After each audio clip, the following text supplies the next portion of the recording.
Good afternoon, colleagues. Good afternoon. Good afternoon, SG. Oh, Good afternoon, Steve. thank you, Jacob. Thank you. I was wondering if I'm audible on the other end. Yes, thank you very much. May I kindly get indication if we should proceed?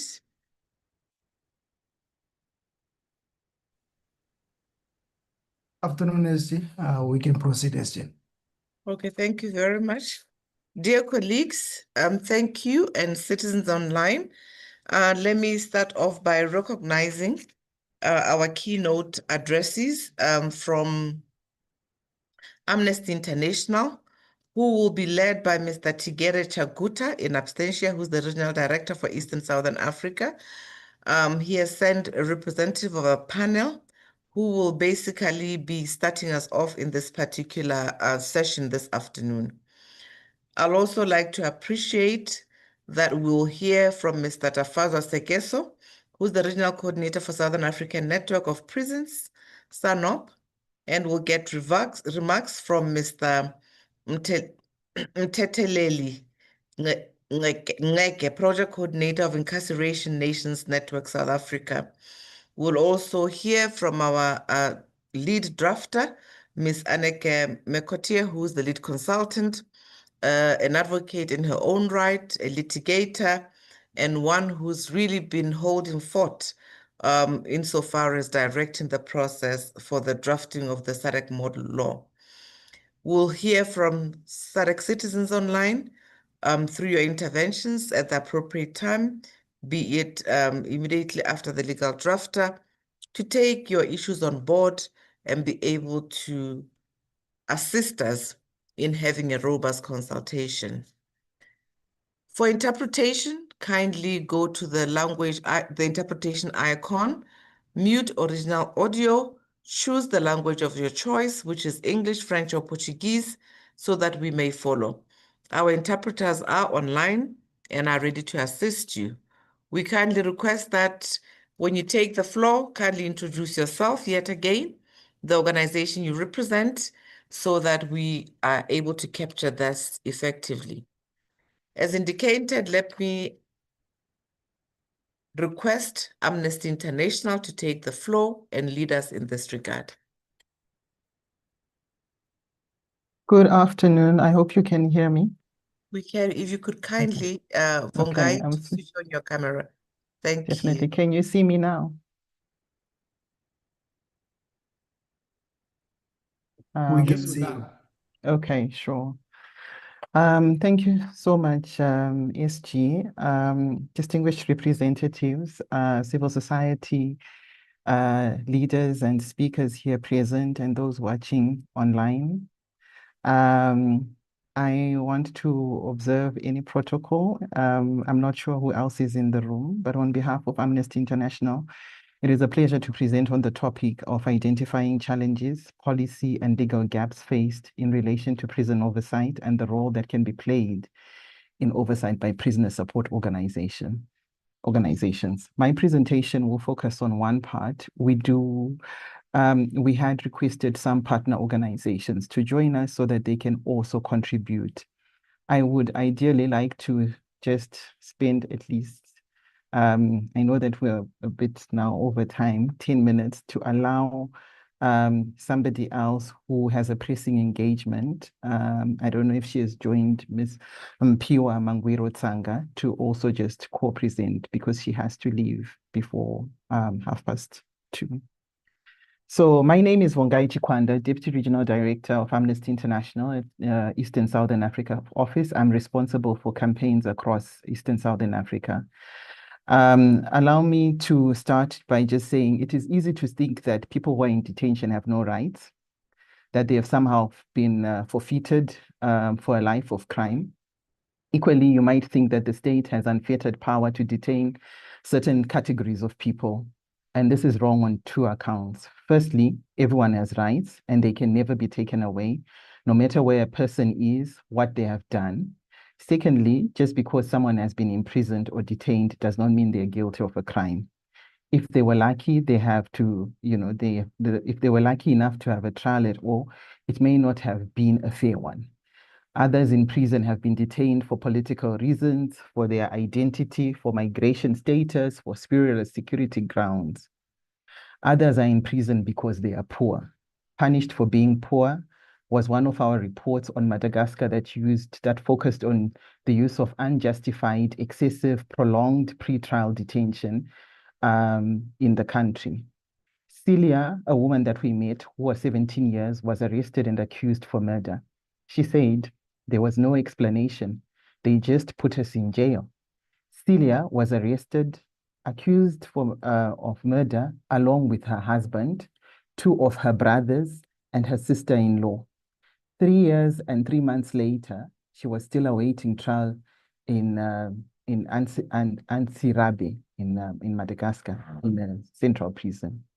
She told Amnesty International that she did not understand the charges against her. It must be noted that she was from a poor background. These were her words. I really don't know how to read. My parents are very poor. They did not have money to send us to school. I don't have a lawyer because we don't have money. I've been to court 6 times, twice when our detention warrant expired, and the court gave us a new one. We don't understand why we're being accused. The police officers just brought us to the judge without proof. We are so sad that we can't do anything. I really miss my parents. They are 70 years old, and they're the only ones that can take care of us. Now that all of my family is here, which is in prison, she did not know who would look after her parents and how they would survive. Such cases illustrate that those in our prisons are at the receiving end of the criminal justice system. They also illustrate that minor offenses, sorry, let me leave that point and just expand on those who are at the receiving end of the criminal justice system. So those who are at the end of the receiving end of the criminal justice system are those who have not been found guilty of any crime and are dying in prisons due to appalling conditions. We have met many pretrial detainees, including children and women who've been held for lengthy sentences, detention periods for petty crimes such as minor theft. The majority of pretrial detainees surveyed by Amnesty International were from poor rural areas. They lacked formal education, were underinformed of their own rights. Not only do poor people unduly suffer pretrial detention, they are often unable to hire lawyers. They are disproportionately impacted by this. Again, contrary to Madagascar's legal obligation and its own laws, providing that pretrial detention must be used as an exceptional measure, Madagascar's own prisons hold more people who have not been convicted than those who were found guilty. This was as of Amnesty's report that we released. In October 2017, 55% of those who were in prison were on pretrial detention. That's 55%.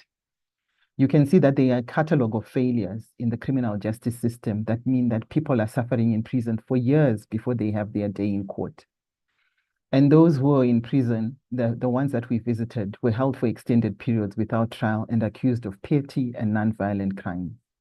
We even saw children who had been in pretrial detention for over 33 months. The second point that I want to raise is minor offenses have major consequences. Honorine, who was 56, who's 56 years of age, had spent over 2 years in prison awaiting trial. She was arrested for presenting fake birth certificates made for her husband's children who were born of another marriage before court. She said that she would not have taken them to court if she had known that they were fake. They told me that they were fake and they arrested me. I told the police officers, if I knew they were fake, I would not have brought it to court.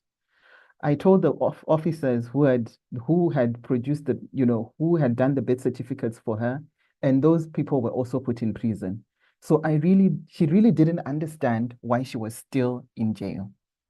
A 12-year-old child was in prison for stealing a duck. This is not normal, and we must never normalize this. Amnesty International has met prisoners who have been on pretrial detention for 2 to 7 years in Africa.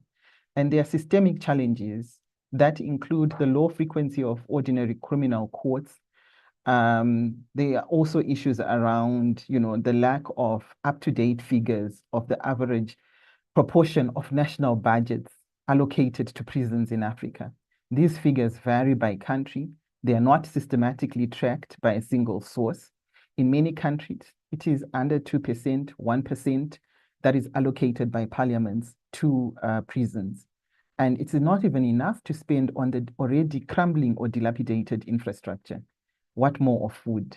What more of even staff? Many of African countries face fiscal constraints, and these constraints lead to budget cuts, especially for correctional services. And we must monitor that. Perhaps SADC Parliamentary Forum can make a broader call to countries to share data on correctional services. My last 2 points focus on the part of the mental health in prisons. One of the things that we discovered was there is no capacity to deal with mental illness in prisons. A report in Ghana, which was titled "Prisoners Are Below the Pile," showed that there was a shortage of mental health services in prisons. There was no staffing specifically focused on mental health. And mental health is a big problem in Africa. And people who are mentally ill are not documented. Some had mental disorders. They lacked proper assessment. There was no diagnosis.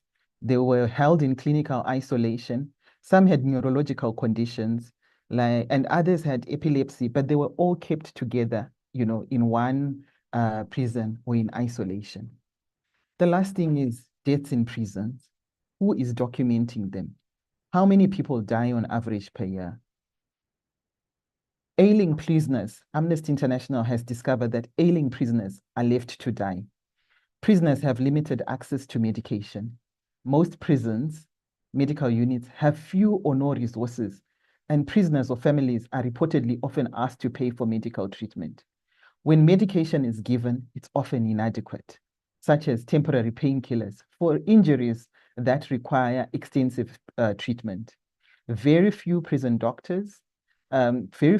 have doctors, and most instead rely on district medical officers who visit occasionally, and some rely on untrained medical orderlies. Prisoners experiencing medical emergencies are immediately transferred to medical facilities outside prisons. That's if you are lucky. But we know that some people have died of diabetes, some have had strokes, heart failure in prison. Who is documenting this? There needs to be an extra eye on this. In a report that we launched on Iran, and I know Iran might be far-fetched, but it was a learning curve on health in prisons. It showed that prison clinics are often not equipped with facilities required to address complex health problems, nor are they staffed with adequate general practitioners. Prison officials in Iran constantly refuse to acknowledge this reality. And in the end, 64 out of 96 prisoners died during the period that we documented this. 11 actually died because they were denied adequate healthcare for traumatic injuries that came from specific incidents that happened in prison. We know that 6 were critically ill and moved to solitary confinement. That is not the order of treatment. In Angola, we know that Amnesty is aware of cases of prisoners' health conditions deteriorating and not being granted healthcare. I would like to just conclude so that I allow the other speaker by saying that unjustified and excessive prolonged pretrial detention affects both men and women, adults and children. Children often pay the price for their parents' pretrial detention, as they often have to drop out of school, either because their detained parent is no longer there to provide school fees, and they need to work to replace the lost income. I hope as we work towards the model law, we go beyond to look at the impact on children, on women, and to also demand statistics of detainees and of budgets, money that is being allocated to prison budgets. Inconsistencies in data have been noted in some countries, and we also need to prioritize this. Governments must show political will, and I think reduction in pretrial detention would help. Thank you. Wow, wow, wow, wow. Anike, what a moving rendition of injustice that we've just had. I think before the others come, they'll answer the question, can we continue to justify violations of human rights under the cloak of detention or any other? What has become very clear in your submission is the inequality and injustice that must not continue to be tolerated. And further, that it must be documented. It should be documented. I guess the wording in the model law brings an imperative through what you have just shared with us. Thank you so much, Vongai.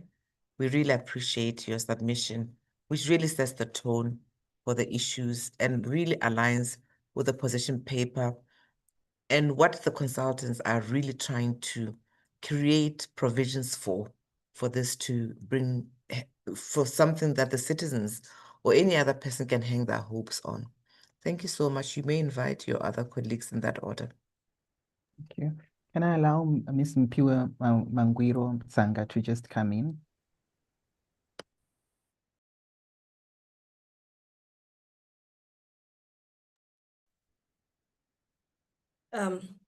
Good afternoon, everyone. I'm just checking if you can hear me. Very loud. Thank you. Okay. Thank you very much. Once again, afternoon, everyone. And thank you for convening this important dialogue and for also inviting us to make our contributions. I'll stand on the existing protocols. And my name is Mpiwa Mangwiro Tsanga, and I'm speaking on behalf of Sonke Gender Justice, which is a human rights organization working to promote gender equality, social justice, and accountability, and also including our country's correctional system. So I just want to quickly share a bit as has been highlighted. Unfortunately, I don't have much time to stick around as I have another competing commitment. But I will just try to quickly share some of the contributions in terms of the work that Sonke has done when it comes to engaging with the correctional services system and also some of the challenges we've identified. So as an organization, Sonke has our work on prison oversight and rights of incarcerated persons has spanned over a decade. We have engaged through strategic litigation, we have engaged through policy advocacy, through monitoring of correctional facilities and support for detained persons, particularly around health, gender-based violence, and human rights. So I will just share in terms of some of the experiences that we have identified. So for instance, there was a time when we were doing some work at Pollsmoor Prison, which is in Cape Town, where we were engaging with prisoners to engage them around addressing some of the norms, the practices that often end up leading to people engaging in criminal activities or being incarcerated. We also wanted to engage with them around gender transformative approaches, addressing gender-based violence, human rights, and so forth. And one of the things that we then discovered was that there was serious overcrowding that was at this prison. And we then had to engage in litigation, so as to address this challenge of overcrowding, which was also having some health implications, because when people are overcrowded, it also affects their health. It also affects the demand on the infrastructure and services in the prison, and has been highlighted often. Prisoners are treated as if they do not have rights of their own, when they also have rights, when also they deserve to be respected. So that became one of the issues where we really saw that there was a serious challenge of overcrowding. There was also issues with inadequate infrastructure, which led to deteriorating services, and particularly for women, it becomes a major challenge when infrastructure and services are deteriorating, and it also leads to unhygienic conditions, which also threaten their health and well-being. But we also saw that issues of mismanagement can also have a challenge on the effective management of correctional services, and also they threaten, I believe, effective oversight, because often there is this mistrust that is placed on organizations that want to play an oversight role within the prison system. And so we had that challenge that initially, when the doors had been opened for us to come and do the work that we were doing, when we started demanding accountability in terms of the conditions of the prisoners, it became an issue of you are overstepping the mandate that you have been given, or the permission that you have been given to come and do this work, which then forced us to end up litigating, as it were. And so what we have really seen as some of the of the challenges when it comes to the issue of legal and institutional frameworks, there's still some significant gaps that remain in that regard. For instance, I want to use South Africa as an example, that the Judicial Inspectorate for Correctional Services is tasked with monitoring prisons. However, the reality is it lacks true institutional independence and enforcement powers, because it reports administratively to the Department of Correctional Services, the very institution that it is meant to hold accountable. So this already weakens the credibility of the JICS and its ability to really hold the department accountable, and that also affects its impact, you know. So these are some of the challenges. And also another issue that I can raise is that while you know that South Africa ratified the optional protocol to the Convention Against Torture, you see that, and while we have come up with a national preventative mechanism, there is still a gap in terms of effective legislation to back up this mechanism and to make it fully functional and fully independent and fully equipped in terms of its ability to exercise its oversight mandate. And you find that that's what normally happens in many instances when we're dealing with mechanisms or oversight agencies or oversight mechanisms and institutions. They often really are not adequately funded, and they're not often adequately equipped to really reach all facilities and to be able to address complaints that are raised, and to be able to really fully extend their oversight roles, you know. And also, sometimes you find that even when prisoners try to raise complaints and make use of these oversight mechanisms, they often then face victimization or retaliation, and they then also are afraid to come out and to report, because they also don't feel like there is adequate protection or support that comes with addressing their concerns or raising their issues. And also, when you try to have other organizations that provide oversight mechanisms come in, there's also that challenge that often they are denied access to correctional service centers under the banner of security concerns. Like, for instance, we had been given access to go and do our work around that I've already highlighted. But the moment we started raising issues to say, wait a minute, there are some major human rights violations that are happening here, then the issue became, no, you are overstepping, and immediately access was withdrawn. Access to the prison was withdrawn, and we're no longer able to do the work that we wanted to do, which then forced us to go via the litigation route. And that's also because oversight is then treated with suspicion. You know, correctional officers, the moment you want to play that oversight role, the moment you want to raise issues of concerns, it's as if this is now an attack. You know, it's not viewed as an accountability partnership, as it were. It's often viewed as you are now attacking the system, you are now overstepping your role and responsibilities, and it obviously then becomes a tall order to be able to really effectively play the role that we need to play. And also, another gap that we have seen is that many times oversight mechanisms, they really incorporate that gendered lens, that vulnerability lens, to really and understand some of the challenges that women prisoners who are often detained with minors and the exposure to gender-based violence, the inadequate maternal health care, the issues of menstrual hygiene, these are often not fully taken into consideration and or fully addressed. Also the vulnerability that comes with LGBTIQ plus persons and migrants and foreign nationals who often then face forms of who face harassment, who face isolation, who face discrimination. These often go largely undocumented. So this is some of really the challenges that we have experienced when we were doing this work. And I think these are some of the issues that then with organizations that prisoner support organizations, they then really play in a valuable role when it comes to strengthening that oversight, when it comes to becoming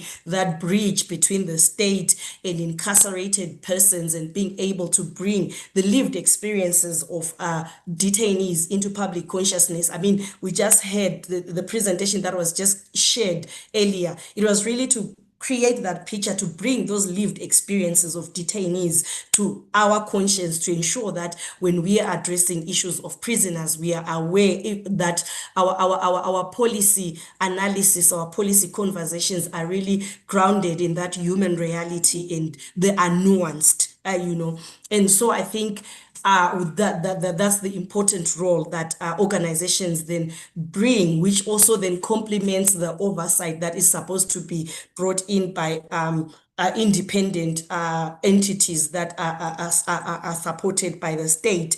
And so it also becomes important to document the experiences of prisoners and what we observe, which often goes unnoticed, and to also report on this. And I'll give an example. So, for instance, as Sonke, when we then went and we saw what we found in Pollsmoor prison, we then collaborated with other partners such as Lawyers for Human Rights and the Detention Justice Forum, where we then really produced critical reports on conditions of detention, conditions of issues of overcrowding and health access, and also then highlighted how they are in violation of human rights principles, how they are in violation of the law, and also and that then led us to the strategic litigation and the policy advocacy that we did to address the issues of overcrowding, but also which we did to address the independence of the JICS,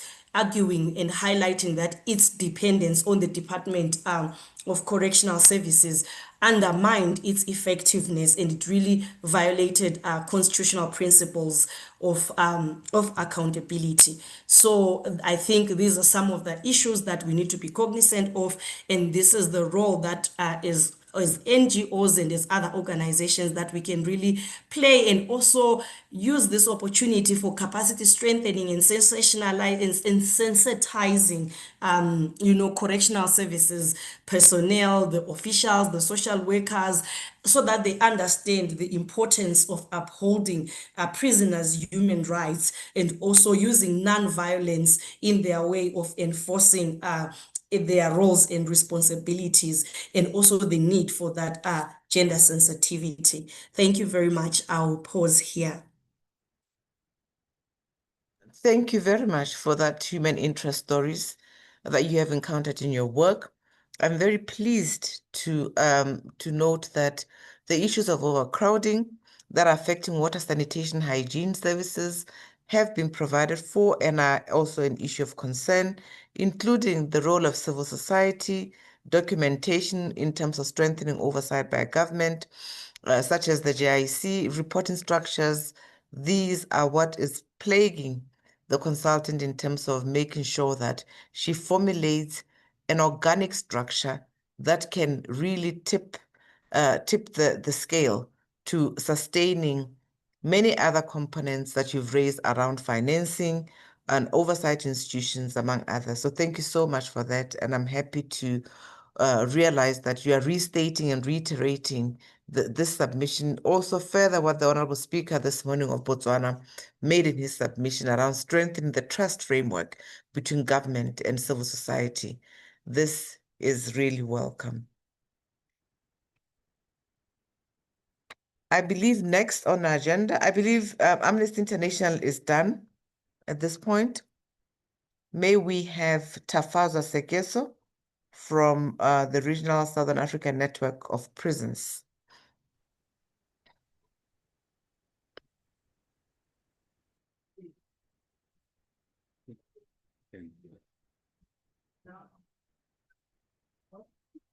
Hello, good afternoon. Good afternoon, sir. You may kindly take the floor. Thank you Thank so much. you. Thank you so much for this opportunity. My role today was just to be able to share, the role that prisoner support organizations are doing within the prison and correctional space. So maybe perhaps to start off is just to give an overview in terms of what Southern African Network of Prisons is. So Southern African Network of Prisons is a regional network that empowers inmates, ex-inmates, and correctional officers as well around health and other challenges that prisons and correctional services do face. So our clients are mostly your inmates, your ex-inmates, and the officers themselves. The aim, really, the purpose is to try to empower them, with information, knowledge, and to capacity build them so that they'll be able to respond to the needs. If it's officers, to be able to respond to the needs in the prison, and for the inmates as well, so that they can be able to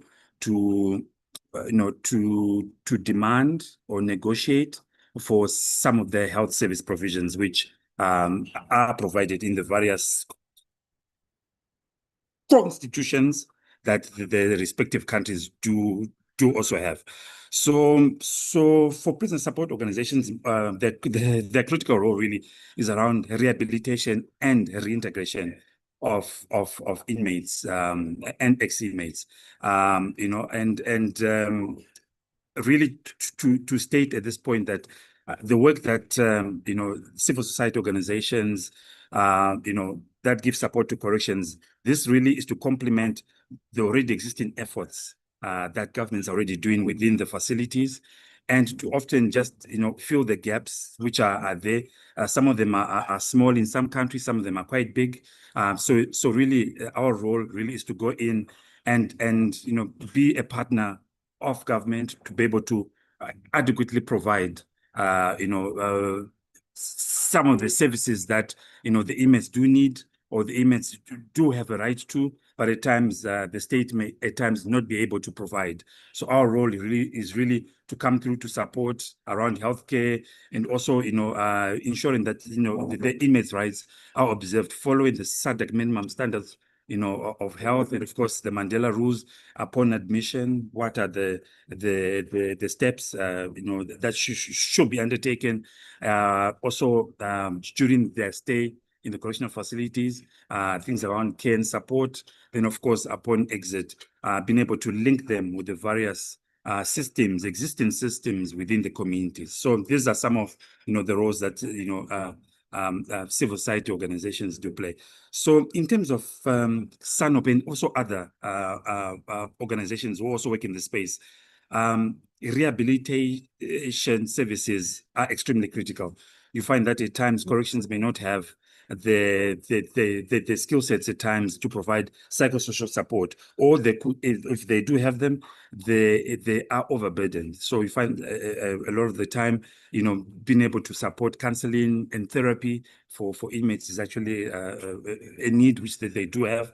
Then, of course, also the faith component as well. There are, civil society partners that come through in correctional facilities, to also, give the spiritual component of a person within the prisons and correctional services themselves. Then, of course, providing educational and vocational support. These at times are provided in the facility, but at times they may be overburdened. So at times it's to be able to relieve the burden and be able to support, in trainings, vocational trainings, which may be market driven, so that when the inmate does exit the facilities, they will be able to get some employment, or if not employment, they can be able to use their own existing resources that they do have to be able to create opportunities for themselves. So for some projects, what we've done is we do support them with take-home tools so that they can be able to, when they do leave the facility, they can be able to employ themselves. Then issues around reintegration support. So upon exit of the facilities, at times it's critical, particularly for those who are living with HIV and those who are on ARVs and who are on drugs, which they do need to be on those drugs consistently. We find that there is a need at times. The facilities only end at the gate, so there is an opportunity that the civil society organizations do support them to link them to various facilities and service providers, so that there is no loss to follow up when they do leave the facility, that they continue on their medication, on drugs that they'll be taking. And at times for some aid service organizations and some of the activities that we've done in SANOP is link up the inmates with support groups when they do leave the facility, but also link them up with halfway homes, so that when they go to the halfway home, they are finally prepared, maybe for the last 6 months of their sentence, or 6 months or 3 months of their sentence, so that they prepare them so that when they do reintegrate back into the community, they will not be shocked by maybe some of the changes they may see, but also to allow them to be able to integrate as much as possible. So, and also some of the things that we've also done is to reunify families. So before the inmates are exited from the facility, what other partners do, and what we have also done, is to support the prisons and correctional services to do family reunification for them, so that when they do go back into the community, there's a soft landing. Because in the data that we have found out, a lot of inmates commit crime again. Simply because they either they were not received well in the homes where they are, or in the communities where they are. So we try as much as possible to support that particular system with corrections, with the community leadership and the families in the areas where they do go back. Then also other health interventions, so issues around drug and substance abuse, particularly around harm reduction. We find that a lot of young people are really, either arrested for drug possession, drug abuse, and a lot of programs. At times, the facilities and corrections may not have the capacity yet to support the inmates. So we find that the civil society organizations do get professionals to come through and help some of these young people and inmates to be able to find their way back as much as possible. So by giving, by providing various programs and activities for them to be able to do so. Unfortunately, some countries in the region, the issue around drug replacement is perhaps not yet there, but in other countries it is there. So for countries that is there, you find that the government does provide, but for countries that that may not have that facility yet, there's need for civil society to bring through experts to be able to support the inmates as well. Then, of course, issues around service delivery, ensuring that service delivery in the facilities, particularly health service delivery, is adhered to, working a lot with the medical staff in the facilities to at least the basic, healthcare is provided. I did hear from the previous speaker that at times, if the service is not provided, they are linked to facilities close to those particular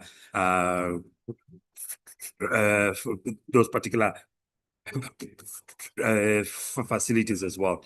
Then issues around community engagement, creating awareness. Remember, inmates at times don't stay in the facilities forever. So there is need to work sometimes with communities and the leadership in communities. The communities either surrounding the facilities or various targeted communities, so that awareness is created, so that stigma is reduced. At times, inmates may sometimes face double or triple stigma at times when they leave the facility, and as a result, if they're not well received, you find that for them at times they recommit crime, and then they go back in the facility where I guess they feel, a bit more supported and a bit more understood, which at times does result in overcrowding in some of these particular spaces. So just by closing up, just to say that not many civil society organizations have legal powers to perform some form of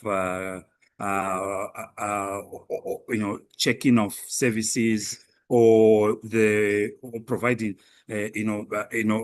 structured comments to government in relation to service provision or human rights issues. So you find that a lot of the civil society organizations try to use their existing projects or community-led monitoring, where we bring sometimes the officers and the emails together and then have structured discussions and mutual understanding in terms of how can we rate services and how can we be able to improve the services in those particular facilities. Understandably, at times it does not work in all countries, but in some facilities, depending if there's a good relationship with the officer in charge, or the health professionals at that facility, some of these community-led monitoring, projects and initiatives do really improve this the service provision in those facilities, because then it also allows the inmates themselves to also contribute something to the improvement of that service provision.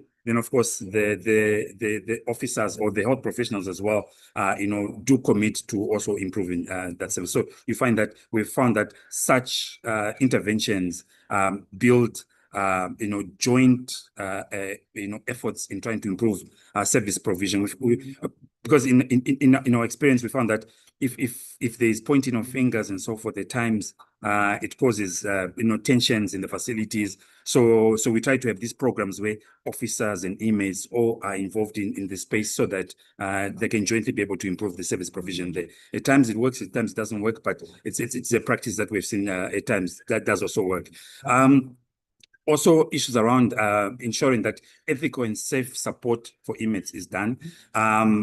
So these, again, is an area that maybe perhaps civil society could be able to get some recognition or some support within the policies which have been developed, to ensure that at least issues around ethics and safe support as per the provided guidelines. Because a lot of these facilities, the regional guidelines are there, and at times even the in-country guidelines are there, but at times they're skipped, or some of the very local facilities may not have received training on it. So these are all opportunities that civil society can be able to check. So if there's a checklist, be able to see if there's a gap there, then some support can be given to them. But you find that at times we as civil society, we may not have that and the powers or the legal powers to be able to challenge those kind of things, but only to be able to come through and be able to support if the facility does agree. Then advocating around policy and legal reforms, you find that I think in the region, most of the facilities are moving from penal to correctional in a way. And a lot of the facilities in the region, I think there is some recognition of adopting the Mandela rules, the SADC minimum standards, and the various international standards that are there within their own constitutions and subsequently in their own strategic plans for the facility. So the efforts are there, and at times the documentation is there, but maybe sometimes it could be the resources or the workforce capacity at times to be able to ensure that those particular services or programs are undertaken in those facilities. So this could be an opportunity again for civil society to come through and also support, together with, of course, other structures as well, to ensure that at least the policies are aligned to the agreed policies which they should be able to adhere. So as civil society, monitoring and evaluation is already done when we do our activities in this facility, and it could be something maybe perhaps civil society could be able to be supported to be able to do to go sometimes beyond maybe perhaps that particular project. Also monitor also other activities and projects in the facility to give a comprehensive understanding of what exactly is happening in the facility. Not as a way of spying, but to be able to then use this data for them to be able to improve some of their service provision. At times, they may not have the skills to be able to collect and analyze data. So it's a service that at times, if civil society is allowed to do, they can be able to help some of these facilities to do. Then, of course, issues around collaboration Thank you. and capacity building as well. So yeah, thank you so much. I think I'm done, ma'am. Thank you. I can go on and on. Thank you so much. Yeah, no, this is very valuable. You'll still have an opportunity to make your submission, but I'm assured the reason why I'm kind of interrupting is so that we give the consultant time, and you can also maybe ask questions where you think certain things are left out. But I like the way you're harping on prioritization and rehabilitation, and in particular the faith-based services, which is a unique, addition that you're putting forward this afternoon, because it allows for much more pointed approach to rehabilitation, as opposed we generally do by putting people behind bars. And I also like how you strategically say we must target reintegration support, which is quite important, with a bias towards skills development. Then the issue of recidivism, maybe can be dealt with one or the other.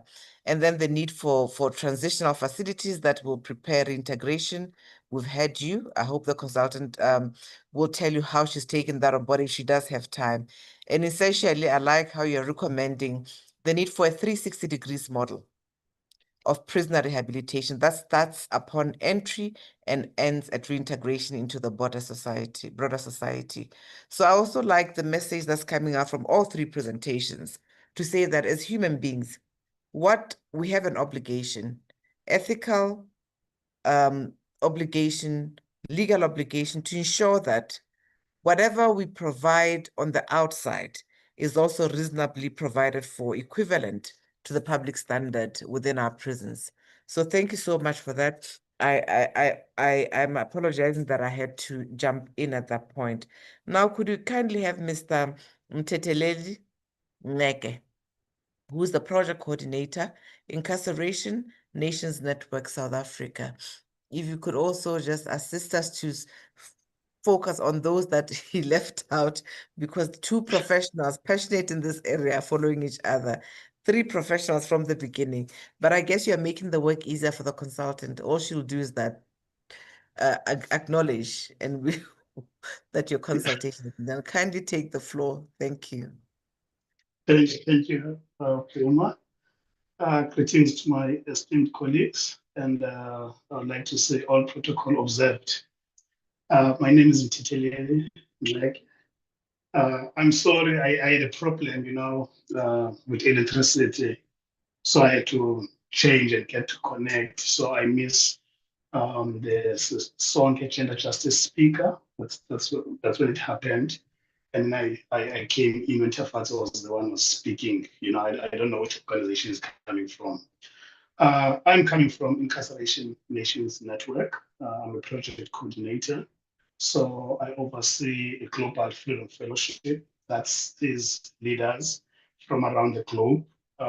Each year, we take leaders from different countries, to be hosted here in Cape Town, South Africa, as a way of building with each other, to collaborate, to build transnational solidarity with each other, of which a number of projects has came out of which one of them was around safety. One of them was around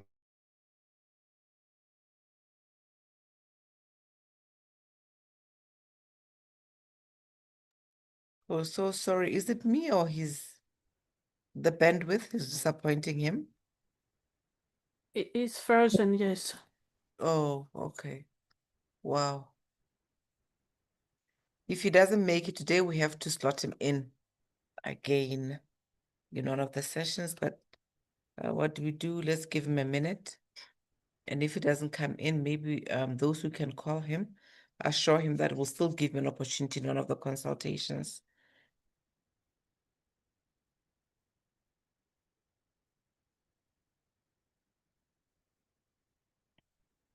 Now he has dropped off, Anike.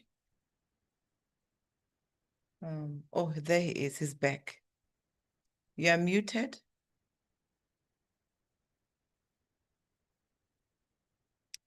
If it's a bad day for network, don't stress too much. We can still give you an opportunity tomorrow. I mean, is it tomorrow? No, on the 16th to join into one of the consultations, but just advise us because I don't want you to be frustrated and lose your train of thought.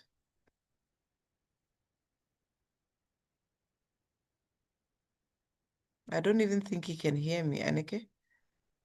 Can you reach him so that we assure him and get his guidance in this regard? Yes, it Can seems you like hear me now? Oh, there we go. Okay. Can you hear me now? Yes, we can hear you, sir. We can hear you. I'm sorry, man. No, I no, don't know, don't 'cause I even. moved. Yeah. Don't worry. No worries. Just Yes. proceed. If it doesn't work, Yeah. don't worry. We can have you on another webinar. We still have several coming up. So if it's a bad Okay, day, that's we'll good. understand and we can have you get ready. Yes. We're also happy to have you record and we can also broadcast Oh, your no, thank you. so yeah. So key projects that are very close to us is the education. So we promote higher learning in prisons. You know, we partnered with Stellenbosch University, and then we've just started one now with Ellendale Prison, which we call it Accounting for Change. You know, we've given out bursaries as an organization to guys who show that they want to study further. And then the other one is on the policies. You know, we are trying to challenge policies that do not make our communities safe, of which one of them is on the issue of reintegration, expungement when guys are coming out of prison that they cannot find jobs, because that policy alone do not create safer communities. And it also creates that revolving door of prison. So I am here as a lived experience as well. You know, spent 13 years in prison, and every point that most of my speakers that has come before me that have touched, you know, I can say that it's true. You know, there's a lack of independence, you know, total independence, you know, of the oversight when they are coming into prison, and there's a lack of privacy, you know, whenever you know, they are there. So meaning that people that are in prison, they are struggling to share their struggles, whether it's around health, whether it's around abuse, you know, whether it's around like mistreatment inside of prison, because of fear of the repercussions that might happen after the independence person, the oversight person has left, you know. And that is a major problem, because even when you have talked with an oversight person, you know, you just arrive to a place where there are no binding um, plans, you know, steps that will follow up. You know, it's just something that is written, but it's not really binding, you know, that you can feel you are secured, you know, as a person who has exposed this kind of ill treatments, you know, of which for me, I would have felt that, you know, we've got issues of HIV and AIDS, TB, you know, when we talk about issue of HIV and AIDS, it is treated very, very privately, of which and information as well is supposed to be treated very, very privately, you know, until it's dealt with in a fashion that needs to be dealt with, of which that really, really lacks. And another thing that I've seen that has been a greater challenge for me was that the oversight only ends in prison, but it does not go out to follow actually what is going to happen with an individual once they are released in prison. You know, what are the steps? You understand? The people have housing? Will they have access to jobs? You know, it just ends in prison. You know, of which sometimes I do have a problem with the prison oversight. You know, and I think that maybe the name would have been correctional oversight, you know, because it does not just end in prison, but it goes outside, because when you are out on parole, technically you are still under correctional services, So, and the whole point, for the oversight, it's not just to look at the building structure alone, but the people that are there and how they can be able to make it better on the outside, But the oversight usually ends in prison, So those are the key things that I feel that are a big challenge for people that are in prison. And lastly, sometimes it feels that people that are coming out of prison or people that have been in prison or people that are in prison, it's people that are governed by their own constitution compared to the constitution of the country, and how the society view people that are in prison. It is viewed in a way that it's always like an animalistic view. It's kind of like people that are like lions, always roaring to make trouble. But they do not understand that actually the person that is in prison today, tomorrow might be your neighbor, And I like the fact that when they are coming out, the society should be asking actually the key critical question that what kind of a person that they would want as a neighbor who's coming out of prison, Hence the education, we are given education, but not just on education, but on job creation opportunities. So we always try to challenge those kind of policies, The last part before I finish, I always believe that, nothing about us without us. I always believe that we need to start, or organization, they need to start to prioritize including people with lived experience, whether in a positions where their voice is heard. I am grateful to be part of this, to Daniel and Anika, for inviting me to be here. Actually, it's my second time, thanks to them. And it is platforms like this where voices of the impacted or people with lived experience needs to be heard. Not just needs to be heard, but also in positions whereby they can be able to make decisions, So without position, it becomes like a resounding gong, of which that's what most organizations tend to do. They tend to focus in creating a space that the people that come out of prison cannot go up and climb the ladder, and be in the decision makers, So we need to be thinking of how we can start to include people with lived experience on the table, and in guiding us towards, the betterment of those who are impacted. You understand? So yeah, with that being said, I don't have a lot, but all that I can say is that oversight is not about just checking boxes. It's about making sure no one disappears in silence behind bars. It's about turning our pain into protection for the generation that is coming. So with that being said, I just want to say thank you. Yeah. Wow, Neke, I must start off by thanking you because you are the face behind the data. Your bravery allows us to really look at this scenario, not in terms of a superficial outcome, but that this can change lives. This can really make a change in anybody's life. I like the fact that you really spoke to HIV/AIDS, TB management.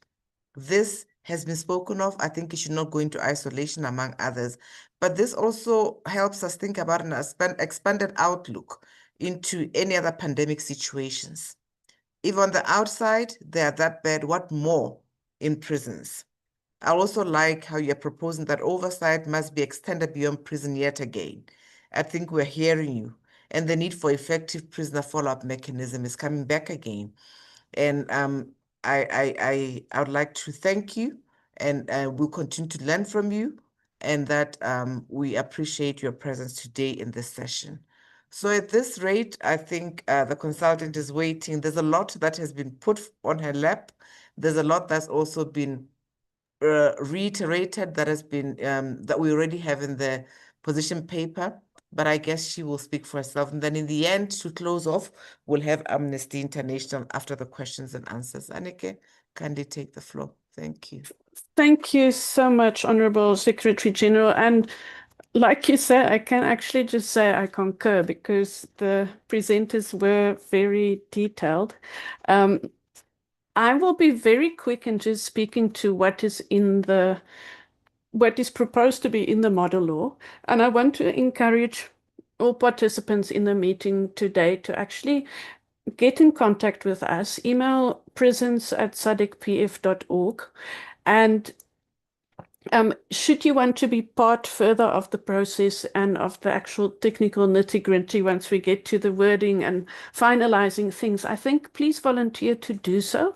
There will be a time when the draft model law is also publicly accessible and open for submission, so there will be more space for people to give input. I see that there is someone from the Malawi Human Rights Commission here, and if you wanted to perhaps make a brief point about national human rights institutions, you could do so just after, perhaps.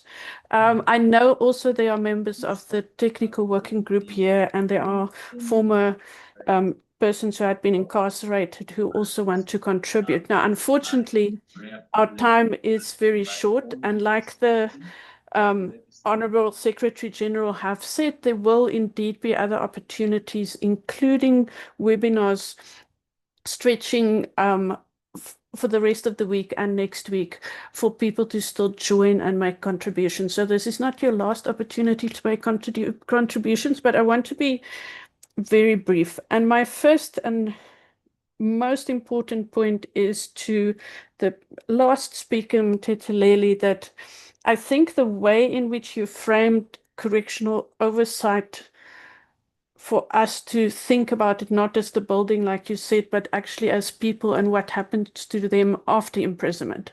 I think that I've taken on board. I think it's a beautiful articulation of how we can perhaps rephrase the model law and how we refer to it. So ignore the existing wording.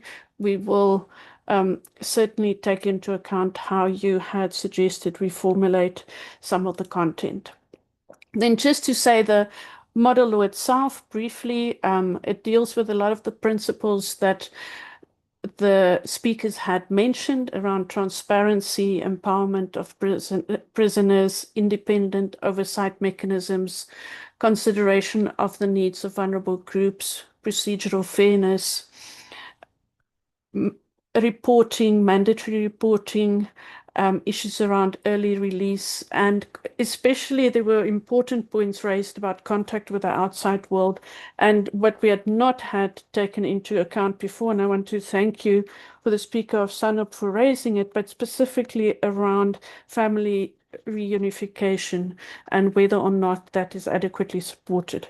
So I've taken detailed notes of what everyone has said and will certainly incorporate that. And I invite people to also add in the chat box your comments on what could still be, what we need to make sure is reflected in the model law. So as I just summarize, I think please continue to add your notes into the chat box in case we run out of time. So just very briefly, the model law will deal with the complaints management process, and I've noted all the speakers really referring to the inadequacy of internal complaints mechanisms and the failure of mechanisms to address reprisals and to ensure confidentiality. So the sections we have so far in the model law on those issues, we will try to strengthen to deal with that, and we would encourage feedback to see how one can improve on that, because reprisals after people have made complaints is a very real problem and a problem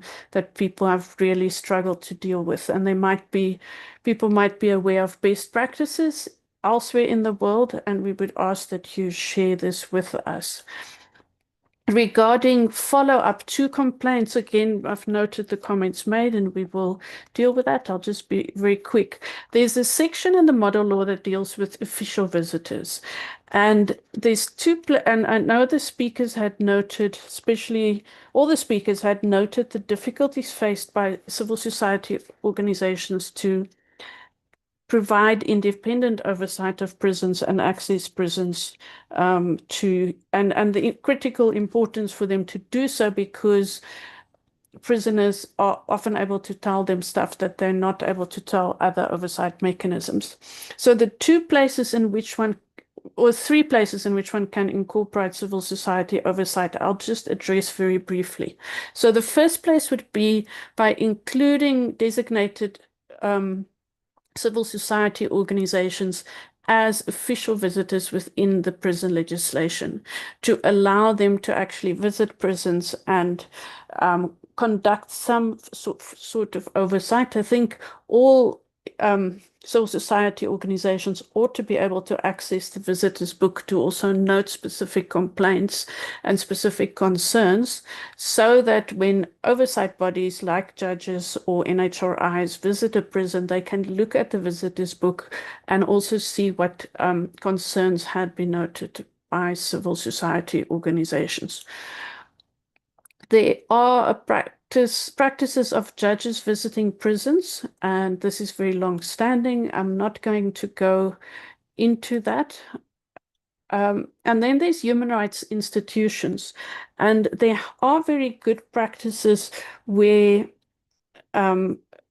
organizations, civil society organizations, have linked up with human rights commissions and ombuds to actually coordinate prison oversight, to ensure that civil society organizations are able to feed into the reports, to comment on the reports made about oversight, and to provide evidence and information to national human rights institutions that they can then follow up and investigate. So there's an important area within national human rights institutions where we need to look at increased civil society participation. But that said, there's also many issues around national human rights institutions where their legislation could require strengthening to support their work. And obviously, as mentioned before, adequate budgets is a key part of that. And then there are independent correctional center visiting committees, and these take different forms depending on whether they are linked to the department that deals with correctional services, or whether they are linked to an independent oversight body. Either way, I think it's important that these committees get trained, because they are often the people who are within the immediate vicinity of where a prison is located. And I think, and I'm taking this on, which we had not noted before, that these committees ought to actually be trained on looking at reintegration and rehabilitation and follow up post imprisonment. So I think there's a lot that we can actually do there to come up with a creative system that ensures that those aspects people had raised today about how to support prisoners post release can actually be taken on board. There are independent correctional center oversight bodies whose sole job is to focus on prison oversight, but these are not yet constituted in all our countries. And then I'm just going briefly through, there's some clear recommendations around what the training ought to be of people who conduct oversight, and this was mentioned by one of the speakers, specifically around both staff themselves and oversight bodies not necessarily knowing what the standards are that they need to be looking out for. And then there's an important need for, and these training can relate to a range of issues. And then there's an important need for there to also be mandatory reporting on certain issues so that, as the speakers have mentioned, we are able to get the data that we need and that oversight bodies need so they can fulfill their oversight function. So I'll stop there.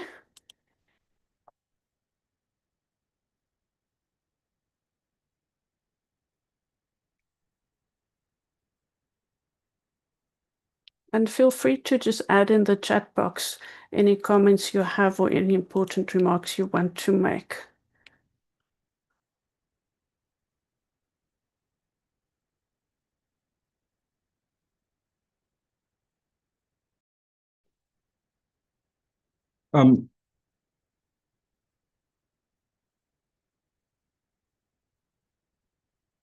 Yeah, thank you, Annick, for that summary and presentation on the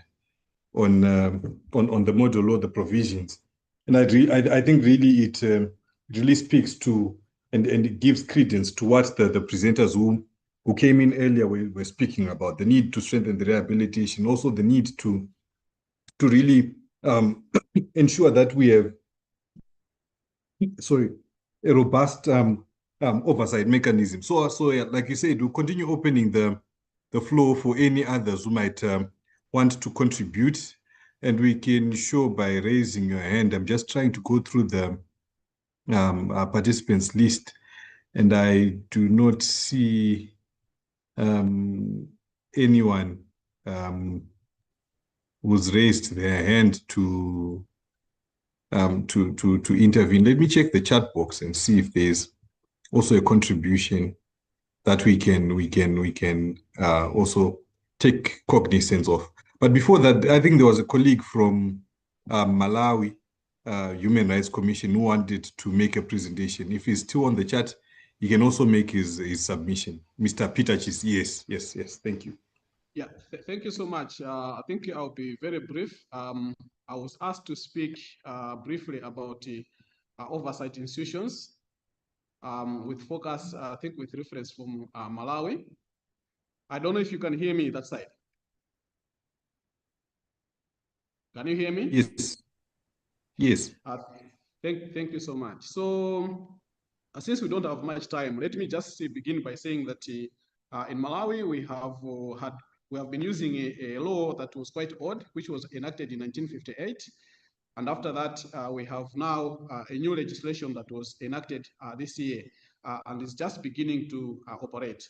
So in terms of oversight mechanisms, we do have the Malawi Human Rights Commission, which has a role to monitor prisons and also conduct its own investigations, in addition to other responsibilities such as advocacy and lobbying.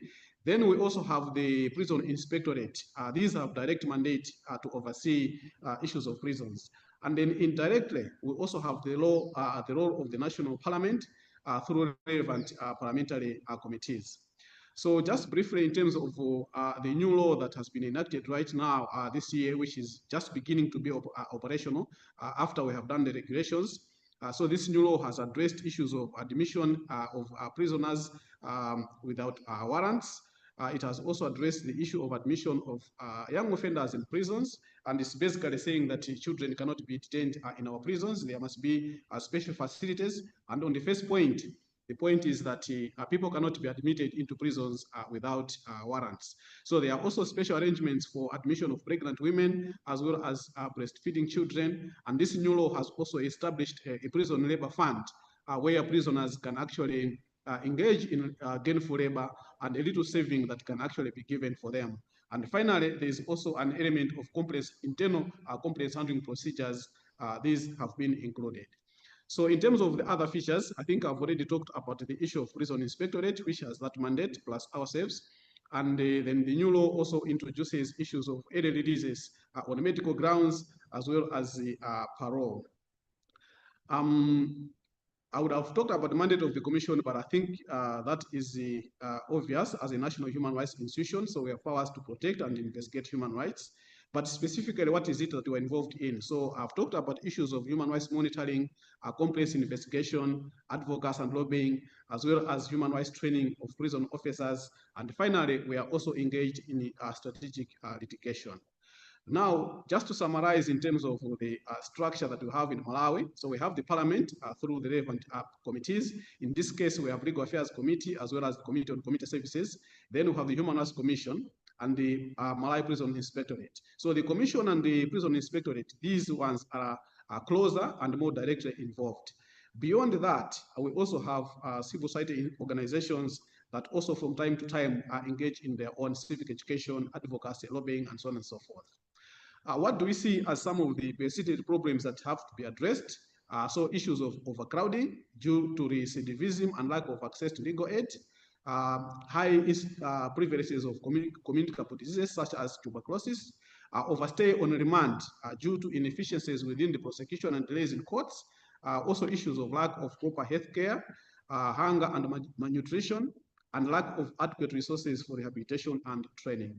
So finally, if we talk about areas that we think require improvement, we are looking at issues of funding to the national human rights institutions so that they can deliver on their mandate, the capacity building for the prison inspectorate so that it is adequately funded and staffed. In other words, we are saying we have these institutions, but their effectiveness is highly constrained by limited funding that they have, especially government funding. Then we're also proposing to look at issues of adoption of laws to criminalize torture, including the adoption of the optional protocol to the Convention Against Torture, which in Malawi remains a problem. And we are also saying that there is need to designate special parliamentary committees to oversee prisons. You heard me earlier on saying that we have some committees like the Legal Affairs, the Committee on Community Services, but there is no direct law that actually designates which committee is supposed to look at issues of prison. So their involvement, their engagement is a little bit ad hoc. That's why we are making that recommendation. Finally, we are also hoping that we are also praying that there must be recommendations. The recommendations from the national human rights institutions must be enforceable. And finally, we also look at issues of legal reforms on prisons, as has been the case now. We are very much optimistic that, like in the case of Malawi, the adoption of the new law on prisons will actually introduce a number of reforms and also increase the space for proper oversight. So I think just to conclude, in terms of treatment of prisoners, as we have looked at issues of space, overcrowding, hunger, and malnutrition, we are also looking at issues of designation of different inmates. And in Malawi, there is need that we should actually establish special administrative detention facilities for migrants, because we have seen a problem where even migrants who are supposed to be held administratively are just thrown into prisons as if they have committed criminal offenses. So in short, this is what I wanted to share with you, and I would be happy to share a copy of the presentation after this meeting. Thank you so much for your attention. Thank you, Mr. Chis, for this for the presentation, and I think it gave us insights and lessons that we can draw, and motivation also for this process that we can also leverage on as the process of developing the model law continues. And I think I like the things that you spoke about, particularly on the need for the inclusivity, considering that there are young offenders, pregnant women, and also the need to establish or the establishment of the prison labor fund, which really speaks to the rehabilitation framework that was being talked about by the presenters earlier on, and also the issue of migrants, also being cognizant that migrants, given that people move legal or illegally, the issue of migrants becomes also an issue, a key consideration, that and a key lesson that we can also draw on, that also member states within the region can also draw on. So are there any other contributions before we close off the meeting? Munashe, I would like to just check if our guest from Madagascar is in. Anya Andrea Morasata.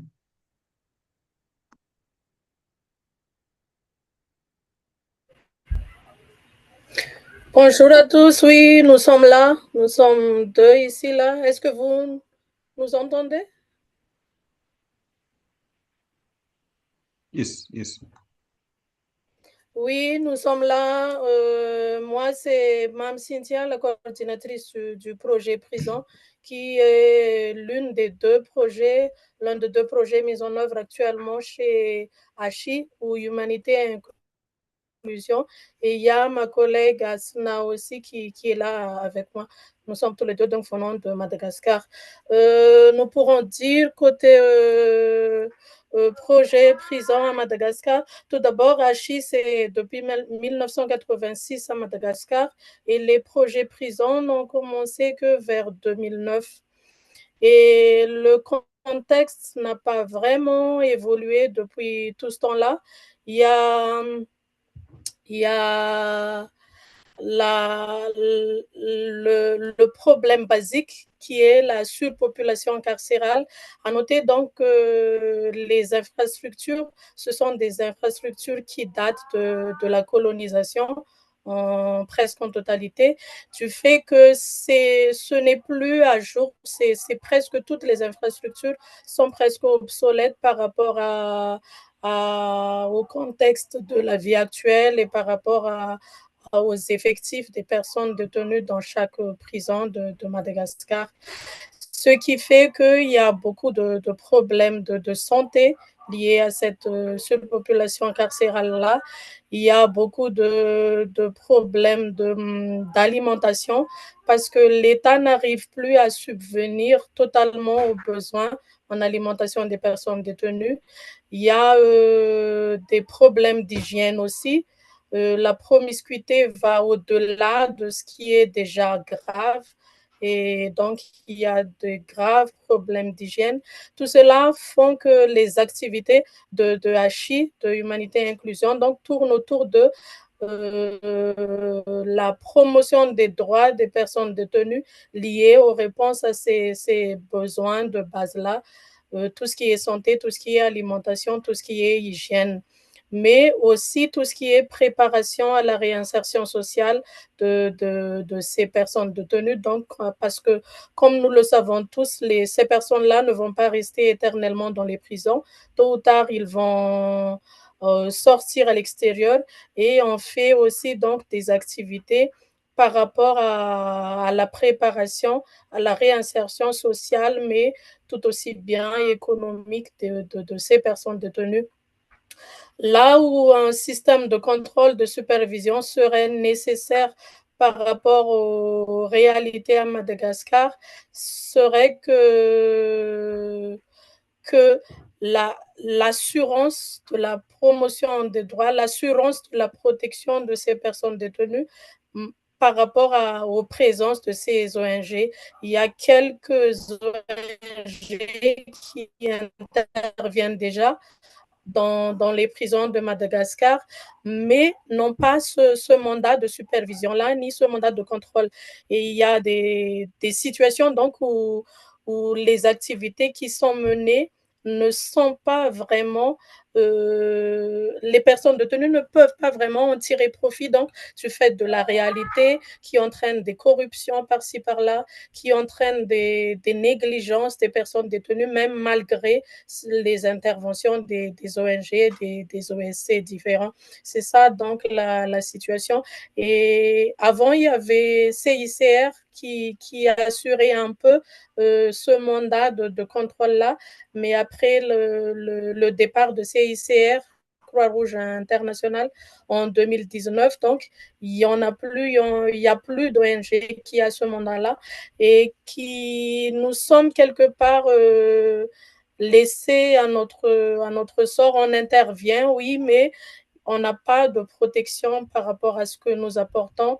On n'a pas d'assurance, il n'y a personne qui sont dans nos dos, donc derrière nous, qui assure les protections des personnes détenues pour bénéficier pleinement des interventions et des activités qui sont menées par les ONG qui interviennent en milieu carcéral à Madagascar. Il y a beaucoup à dire, mais le temps ne nous permet là, alors je pense que je vais en rester là. Merci beaucoup à tous.